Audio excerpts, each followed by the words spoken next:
దేశాయ్ గారికి, డీజీఎం సోలంకి గారికి, ఏజీఎం శ్రీహరి గారికి, ఆర్ఎం టీజీబీ గారికి, ముఖ్యంగా ఏజీఎం ఆర్బీఐ గారు చెప్పినట్టు బ్యాంక్ ఓపెన్ చేసేటప్పుడు మీరు తప్పకుండా బ్యాంక్ అకౌంట్ వివరాలు పూర్తిగా దానికి నింపాలి.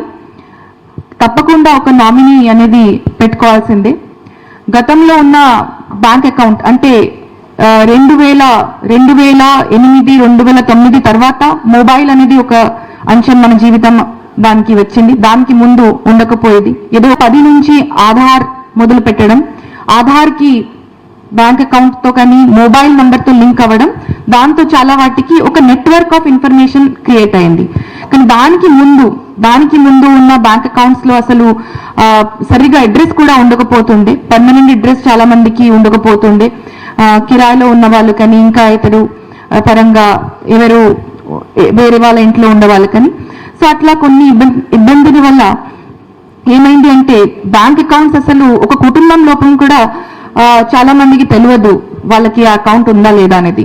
ప్రత్యేకంగా మనం ఇప్పుడు చూస్తే ఒంటరి మహిళలు ఉంటారు, చాలా మంది సింగిల్ ఉమెన్, వాళ్ళకి తెలియదు వాళ్ళ భర్త ఎక్కడ పెట్టారు, చెప్పినా కూడా వాళ్ళకి గుర్తు ఉండకపోవచ్చు. పిల్లలు మైనర్గా ఉన్నప్పుడు తల్లిదండ్రులు చనిపోవడం, ఇంటి కానీ ఆస్తి కానీ కూలిపోవడం, ఇంకా ఏదైనా ఇతర ప్రమాదం వల్ల డిజాస్టర్ జరిగితే వరద కానీ ఇంకా ఏదైనా అగ్ని ప్రమాదం ఉంటే, సో అట్లాంటి వాటికి కూడా కొంత మనకి అవగాహన లేక మనము ఇన్ఫర్మేషన్ లేక చాలా నష్టపోతాము. ఇంకా రెండు పరంగా ఏంటంటే మనకి ఎప్పుడప్పుడు అంటే బాగా కష్టపడి ఒక ఆస్తి సంపాదించినా కూడా మనం మర్చిపోతాం ఏజ్తో కానీ ఇంకా ఏదో కానీ. మీకు తెలుసు కదా, మనం తాళం వేస్తాము ఇంట్లో, బాగా జాగ్రత్త పాటిస్తూ ఆ చాబీని ఎక్కడో ఒకటి పెడతాం. మళ్ళీ తాళం ఓపెన్ చేయాలంటే చాలా రోజు ఓపెన్ చేయాలనేది గుర్తు వచ్చేటప్పుడు చాబీ ఎక్కడ పెట్టామో అది గుర్తు రాదు. అప్పుడప్పుడు చాబీ దొరుకుతుంది కానీ అది ఏ తాళంకి ఏ చాబీ అయినా గుర్తు ఉండవు మనకి. సో ఈ బ్యాంక్ అకౌంట్ కూడా అంతే ఉండేది. డెఫ్ అయిన దాదాపు అన్ని అకౌంట్స్ కూడా అదే విధంగా మనకి ఇప్పుడు ఇంట్లో కొంతమందికి పాత పాస్బుక్లు దొరుకుతుంది, పాత చాబీ లాగా. సో దయచేసి మీరు వచ్చి అది బ్యాంక్లో మీరు చూపిస్తూ మీ వివరాలు కొంత మీ దగ్గర ఉంటుంది, కొంత బ్యాంక్ దగ్గర ఉండొచ్చు. సో ఇప్పుడు ఉన్న వాళ్ళు మీ ఆధార్, మీ phone number, permanent phone number, ఇప్పుడు ఒక మనిషికి ఒక ఫోన్ నంబర్, ప్రతి సిమ్కి కూడా ఈకేవైసీ అవుతుంది కాబట్టి కొంత నయం అయింది ఇప్పటికి. సో అప్డేట్ చేసుకోవాల్సిందని కోరుకుంటున్నాను. ఇంతకుముందు ఇంకా చక్కగా ఒక అంశాలు చెప్పారు. బ్యాంక్ అకౌంట్ కాకుండా కూడా చాలా మంది ఏజెంట్స్ వల్ల, అంటే ఇన్వెస్ట్మెంట్ ఏజెంట్ అని అంటాము, చిన్న చిన్న మ్యూచువల్ ఫండ్స్ ఉండొచ్చు, షేర్ ఉండొచ్చు, ఎల్ఐసి, ముఖ్యంగా గ్రామీణ ప్రాంతంలో ఎల్ఐసి అంటే చాలా మంది చేస్తూ ఉంటారు కాబట్టి ఎల్ఐసి ఉండొచ్చు, ఇంకా ఈపీఎఫ్ ఉండొచ్చు. అట్లాంటి చేసిన వాళ్ళు కూడా దయచేసి మున్సిపల్ కమిషనర్ గారు చెప్పినట్టు దానికి ఏదో ఒక బ్యాంక్తో లింకేజ్ ఉంటుంది. సో ఆ వివరాలు కూడా మీకు ఒకవేళ తెలిస్తే మా దగ్గర తీసుకొని రండి, మేము తప్పకుండా దానికి ఏదో ఒక పరంగా సమాధానం చేయడానికి సిద్ధంగా ఉన్నాము. ఇలాంటి ప్లాట్ఫామ్ మనకి దొరికింది కాబట్టి చాలా వాటికి మీరు అందరూ కూడా అదృష్టవంతులు. రెండోది ఏంటంటే అంటే ఇప్పుడు గవర్నమెంట్ ఆఫీసర్స్ చాలా మంది ఉన్నారు ఇక్కడ. సో మీకు వేరే పరంగా ఒక అడ్వైస్ నేను చెప్తున్నాను. చాలా మంది తెలిసిన కూడా అంటే ట్రాన్స్ఫర్ అయిపోయిన ఆఫీసర్ ఉండొచ్చు, పాత వాళ్ళు ఉండొచ్చు. సో వాళ్ళ పేరులో కానీ గతంలో అంత ఫైనాన్షియల్ ప్రుడెన్స్ లేకుండా ఏమైంది అంటే కొంతమంది అధికారులు డెసిగ్నేషన్ లేకుండా పేరులోనే వాళ్ళ పేరులోనే అకౌంట్ ఓపెన్ చేయడం జరిగింది. అంటే అఫీషియల్ అకౌంట్ కూడా పర్సన్ పేరులో అకౌంట్ ఓపెన్ చేయడం జరిగింది. ఇలాంటి చాలా వాటికి అనామలీస్ ఉంటుంది. మీకు ఒకటే విజ్ఞప్తి ఏంటంటే దీనిలో ఏం రిస్క్ లేదు. As a officer in the designated capacity మీరు ఆ అమౌంట్ డీటెయిల్స్, ఆ అకౌంట్ డీటెయిల్స్ మీరు బ్యాంక్స్తో కోఆర్డినేట్ చేసి మనకి తెలియాల్సిందే. ఆ అమౌంట్ రికవరీ ప్రాసెస్, బ్యాంకర్స్ ఇక్కడ ఉన్నారు కాబట్టి వాళ్ళందరికీ కూడా నా విజ్ఞప్తి, ఆ అమౌంట్ రికవరీ ప్రాసెస్ మనము ఇనిషియేట్ చేస్తాము. బట్ ఫర్దర్ ఆ అకౌంట్ నుంచి మళ్ళీ విత్డ్రాయల్ చేయాలంటే through proper channel, through district administration అది తప్పకుండా వెళ్లాల్సిందే. ఎవరైనా ఇంతకు ముందు ఎల్డిఎం గారు ఒక అధికారి అకౌంట్ గురించి నన్ను అడగడం జరిగింది, నేను వద్దు అని చెప్పాను. ఎందుకంటే మీకు తెలిసిన తర్వాత ఈ ప్లాట్ఫామ్ ద్వారా చాలా మందికి తెలుస్తుంది వాళ్ళకి ఇలాంటి అకౌంట్ ఉంది కానీ అది తెలిసిన తర్వాత మీరు దానికి డెఫ్ నుంచి యాక్టివేట్ చేసి ఇమ్మీడియట్ గా దానికి విత్డ్రా చేస్తారని అనుకోవద్దు. ఎందుకంటే ఏదైనా సరే జిల్లా యంత్రంగా ప్రతి ఆడిట్ రిప్లైకి కానీ డిస్ట్రిక్ట్ అడ్మినిస్ట్రేషన్ జవాబుదారు ఉంటుంది కాబట్టి ఆడిట్ రిప్లైస్ మన ద్వారా వెళ్ళాలి. అందుకే ఈ బ్యాంక్ అకౌంట్ యాక్టివేట్ అయిన తర్వాత అది ఏ విధంగా దానికి ఫర్దర్ ప్రాసెస్ ఆఫ్ యూటిలైజేషన్ యూసీలు కూడా ఉంటుంది కాబట్టి through the knowledge of district administration only అది మీరు వాడడానికి వీలు పడుతుంది, లేకపోతే వాడడానికి వీలు పడదు. ముందు తెలియచేస్తున్నాను. ఈ సభ ద్వారా బ్యాంకర్స్ ని కూడా తెలియచేస్తున్నాను, అధికారులు కూడా తెలియచేస్తున్నాను. ముఖ్యంగా బ్యాంక్ కస్టమర్స్ ఉన్నారు, దయచేసి మీకు ఏ చిన్న వివరాలు తెలిస్తే కూడా మీరు ఇంటిలో ఏదైనా చిన్న కాగితాలు విత్డ్రావల్ రిసిప్ట్స్ ఉండొచ్చు, ఇంకా ఏటీఎం నుంచి ఒకవేళ అది మిగిలిపోయిన ఏదైనా ఉంటే తీసుకొని రండి. సో ఫోన్లో కూడా కొంతమందికి మెసేజ్ ఉండిపోతుంది పాత ఫోన్లో, సో అండ్ సో బ్యాంక్ నుంచి విత్డ్రా చేసుకున్నారు. ఏదైనా చిన్న వివరాలు తెలిస్తే మన దగ్గరికి తీసుకొని రండి. కాకపోయినా కూడా ఇంతకు ముందు మనకి ఒకసారి మీటింగ్ జరిగేటప్పుడు ఉద్గమ్ పోర్టల్ అని చెప్పడం జరిగింది. సో ఉద్గమ్ పోర్టల్ అని ఒక పోర్టల్ ఉంటుంది, దాంట్లో కూడా మీ పేరు కానీ ఇంకా ఇతరు వివరాలు మీరు దాంట్లో ఫిల్ చేస్తే మీకు ఉన్న ఏ బ్యాంక్ లో ఏ అకౌంట్ నెంబర్ ఉంది అని తెలిసిపోతుంది. కాబట్టి సో ప్రజలందరికీ కూడా విజ్ఞప్తి, మీకు ఈ అంశాలు తెలిస్తే ఇంకా 10 మందిని తెలియచేస్తూ చైతన్యం కల్పించాలని కోరుకుంటూ ఈ మంచి అవకాశాన్ని సద్వినియోగం చేయాలన్నది కోరుకుంటూ ధన్యవాదాలు తెలియజేస్తున్నా. Thank you. Respected dignitaries on the stage and off the stage. మరియు ఇక్కడ మీరు ఇంత టైం కేటాయించి ఇప్పుడు దాకా వెయిట్ చేసినందుకు కూడా థ్యాంక్స్. సో ఇక్కడ మీకు తెలియాల్సింది ఇక్కడ 3 విషయాలండి. ఇప్పుడు ఆల్రెడీ ఒక రీకేవైసీ క్యాంపెయిన్ చేసాం మనం 3 months with the help of SLBC కానీ డిఎఫ్ఎస్ ఆధ్వర్యంలోనే.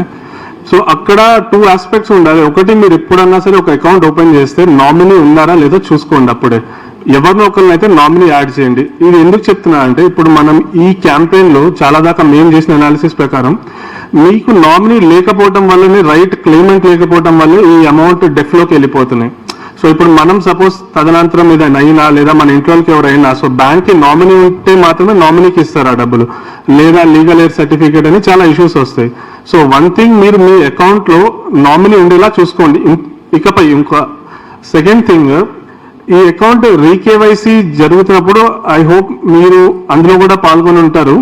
సో అకౌంట్ రీకేవైసీ కూడా చాలా ముఖ్యమండి. ఇప్పుడు థర్డ్ ఆస్పెక్ట్ వచ్చేసరికి డెఫ్, ఆల్రెడీ సార్ గారు మేడం చెప్పారు. ఈ డెఫ్ అకౌంట్ కంటే ముందు ఒకటి ఆలోచించుకోండి. మీరు కనుక మీ అకౌంట్ 2 సంవత్సరాల వరకు మీరు వెళ్ళి అకౌంట్ బ్యాలెన్స్ చెక్ చేయలేకపోయినా, ట్రాన్సాక్షన్స్ చేయలేకపోయినా అది ఇనాపరేటివ్ అకౌంట్ అవుతుంది. సో ఈ ఇనాపరేటివ్ అకౌంట్ 8 సంవత్సరాల వరకు బ్యాంక్తోనే మీ డబ్బులు ఉంటాయి, బ్యాంక్ దగ్గరనే. ఒకవేళ ఇది 10 సంవత్సరాలు దాటిందంటే అప్పుడే మనకి లా ప్రకారమే, బ్యాంకింగ్ రెగ్యులేషన్ యాక్ట్ ప్రకారమే డెఫ్ ఫండ్ కి ట్రాన్స్ఫర్ అవుతుంది. ఆ డెఫ్ ఫండ్ లో మీ డబ్బులే ఉంటాయి, మీకు దాంట్లో 2% ఇంట్రెస్ట్ కూడా వస్తుంది. సో భయపడాల్సిన అవసరం ఏం లేదు. బట్ ఈ క్యాంపెయిన్ ఎందుకంటే ముఖ్యంగా చాలా మందికి అవగాహన లేక, సో డిఎఫ్ఎస్ థాట్ కి మనమే వెళ్ళి జనాలకి చైతన్యం పండించి మనం వాళ్ళ దగ్గరికి వెళ్ళి చేయాలని. సో దీంట్లో కరీంనగర్ చూసుకుంటే మనం ఆల్మోస్ట్ 3.72 lakh అకౌంట్స్ ఉన్నాయి మనకి అన్క్లెయిమ్డ్. సో అమౌంట్ పరంగా చూసుకుంటే 68 కోట్లు ఉన్నాయి మొత్తం ఒక కరీంనగర్ జిల్లాలోని అన్క్లెయిమ్డ్ బ్యాంక్స్ కూడా. So through LDM I will be sharing what are the state government departments. So మీరు కైండ్లీ అప్రోచ్ దెమ్, ఎందుకంటే వాళ్ళకి తెలియదు ఇవన్నీ 80s 90s లో ఉన్నాయి అకౌంట్స్. సో మనకి జస్ట్ 250 అకౌంట్స్ కనుక మనం టార్గెట్ చేసినా like almost 7.2 crore we will be able to refund. నేను చెప్పేది ఇది DEAF with balance of more than 25,000. So ఇది నేను I request banking fraternity, you kindly take, మీరు హ్యాండ్ హోల్డింగ్ ఇవ్వండి స్టేట్ గవర్నమెంట్, ఎందుకంటే they don't know. Problem is only about information asymmetry. If they know they will come and claim. So in that case, I request banks to prioritize this account. The data I will be sharing through LDM. And meer approach gandi respective departments ni, so we can sort out, and by this campaign end we should be in a position to at least clear off those amount. ఎందుకంటే that is also public money. So we should focus more on that. And మీరు ఇక్కడ వచ్చిన వాళ్ళకి నా ఒకటే విన్నప్తి, ఇప్పుడు మీరు ఇక్కడ వచ్చిన వాళ్ళు అంటే ఇప్పుడు ఇది బేసిక్ గా చాలా మందికి తెలియాలి. బ్యాంక్స్ అందరిని అప్రోచ్ అవ్వడం కూడా కష్టం. అకౌంట్ ఓపెన్ చేసిన వాళ్ళు ఎక్కడెక్కడ ఉండొచ్చు. ఒకటి, మీ ఇంట్లో ఎవరిదైనా పాస్బుక్ దొరికితే అంటే మన తాతల్ని కానీ ముత్తాతల్ని ఒకసారి బ్యాంక్కి వెళ్ళి అడగండి ఈ పర్టికులర్ ఖాతాలో ఏమైనా ఉందా. ఎందుకంటే ఉద్గమ్ పోర్టల్లో ఏంటంటే ఇప్పుడు మన పేరు తప్పు ఉంటే మళ్ళీ రాదు అది. మనం ఏ స్పెల్లింగ్ బ్యాంక్ ఇచ్చామో అదే స్పెల్లింగ్ పోర్టల్లో పెట్టాలి. పోర్టల్లో ట్రై చేయండి, రాకపోతే దగ్గరున్న బ్రాంచ్కి వెళ్ళండి. ఎందుకంటే దాదాపు మనం ఉన్న 5 కిలోమీటర్లోనే బ్యాంకింగ్ చేస్తాం కాబట్టి ఆ బ్యాంక్కి వెళ్ళండి. నా రిక్వెస్ట్ ఏంటంటే ఇప్పుడు మీరు ఇక్కడికి వచ్చారు, అందరిది ఇవ్వాలి మనం ఇవ్వలేము. సో ఈ క్యాంపింగ్ పీరియడ్లో మీరు వెళ్ళి కనీసం ఈ సర్కిల్లో ఉన్న వాళ్ళందరికీ చెప్పి అవేర్నెస్ మాత్రమే, ఇది మనం అవేర్నెస్తోనే we can achieve success. So అది నా ఒక request, please do that. And I thank SLBC and LDM గారు for giving me this opportunity. అందరూ ఇక్కడ పెద్దలు స్టేజ్ పైన ఉన్న వాళ్ళకి, ముఖ్యంగా ఇక్కడ వచ్చినంత all the district officers, government, మనం చాలా వరకు ఇప్పటి వరకు డిస్కస్ చేసుకున్నాము. డెఫ్ అకౌంట్ అంటే ఏంటి, అన్క్లెయిమ్డ్ అకౌంట్స్ ఎందుకో అయిపోతున్నాయి, 10 years తర్వాత కూడా ఇన్ఆపరేటివ్ ఉంటే అవి అన్క్లెయిమ్డ్ ఒక డెఫ్ అకౌంట్లు వెళ్ళిన తర్వాత మనం వాళ్ళు ఎవరో క్లెయిమ్ చేసుకోవట్లేదు. సో దీనికి చాలా వరకు మన దగ్గర రీజన్స్ ఉంటాయి. సో యాజ్ మన ఇండియన్ కల్చర్ కూడా దానికి ఒక రీజన్, మన అందరూ బ్లడ్ లైన్లోనే ఉంటుంది, మన అమౌంట్ని దాచిపెట్టుకోవడం ఒక మనకి చాలా అలవాటు ఉంటుంది అందరికీ. అన్ని అన్క్లెయిమ్డ్ అకౌంట్కి వెళ్ళి ఉంటాయి. Now it is very good opportunities. ఇది ఎప్పటి నుంచి ఉంది, బట్ ఈ క్యాంపెయిన్ మూలంగా మనం ఇప్పుడు ఫస్ట్ టైం ఇక్కడ department of financial service, ministry of ఫైనాన్స్లో వీళ్ళు తీసుకొని వచ్చారు. సో చాలా ఒకటి మనకి ఉన్నరికి అవకాశం, ఎస్పెషలీ గవర్నమెంట్ ఆఫీసెస్. ఇప్పుడు మన మున్సిపల్ కార్పొరేషన్లో 3 అకౌంట్స్ ఉన్నాయి, డెఫ్లో వెళ్ళినాయి, నిన్న నాకు తెలిసింది. సో మనము ఈ క్యాంపెయిన్ రాలంటే నేను వాళ్ళని అడగకుండా ఉండేది, వాళ్ళు కూడా ట్రాన్స్ఫర్ అయ్యి వెళ్ళిపోయారు, నేను కూడా ట్రాన్స్ఫర్ అయ్యి వెళ్ళిపోతా. So nobody will claim that amount, but it is belongs to municipal corporation. Similarly collectorate కావచ్చు, similarly housing department, similarly the education department. Because as a official మనం ఏమనుకుంటామంటే 1 step మనం ముందు వెళ్ళాం, జస్ట్ 1 step మనం ముందు వెళ్ళి కొంచెం మనము ప్రోయాక్టివ్గా దానిలో ఇన్వాల్వ్ అయితే ఆ అమౌంట్ మనం క్లెయిమ్ చేసుకోవచ్చు. బట్ మనం ఏమనుకుంటాం, నా పని కాదు, నేను ఎందుకు సైన్ చేయాలి, ఎప్పుడో అకౌంట్ ఓపెన్ అయింది, 2005లో అకౌంట్ ఓపెన్ అయింది, 25లో నేను ఎందుకు సైన్ చేయాలని మా అందరికీ కూడా ఒక ఇది ఉంటుంది. ఉంటుందా లేదా మీ అందరికీ? సైన్ చేయాల్సిన ముందు అందరూ కొంచెం 1 second థింక్ చేస్తారు, అరే ఇంత 1 crore అమౌంట్ ఉంది 2005ది, ఇప్పుడు ఎందుకు మనము చేయాలి, ఏదైనా అయితే నా పైన వస్తుంది. మీ పైన ఏం రాదు, it is legal only, through banking మనం చేస్తున్నాం. సో అది మీ డ్యూటీ కూడా, మీ అందరి డ్యూటీ అది. మనము because it belongs to your office, your department, our government.